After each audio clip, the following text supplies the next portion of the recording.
बोलावे बरे बोलावे खरे, संत तुकाराम महाराज यांचा अभंग. संत तुकाराम महाराजांच्या मते बोलावे बरे बोलावे खरे, कोणाच्याही मनावर पडू नये चरे. म्हणजेच सत्य आणि न्यायपूर्ण बोलावे, पण कोणाच्याही भावना दुखावल्या जाणार नाहीत अशा पद्धतीने बोलावे. म्हणजे कोणाच्याही मनात दुःख निर्माण होऊ नये.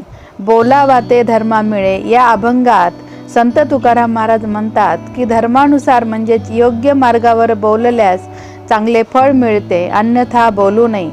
तुकाराम महाराजांचे या विषयावरील काही विचार आपण पाहूया. सत्य आणि आदरपूर्वक बोलावे.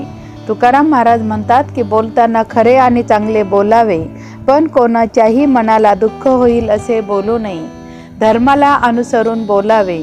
जे बोलतो ते धर्माच्या मार्गावर असावे, म्हणजेच योग्य असावे. शब्दांची निवड महत्त्वाची. आपल्या शब्दांनी इतरांच्या मनाला दुखापत होणार नाही याची काळजी घ्यावी.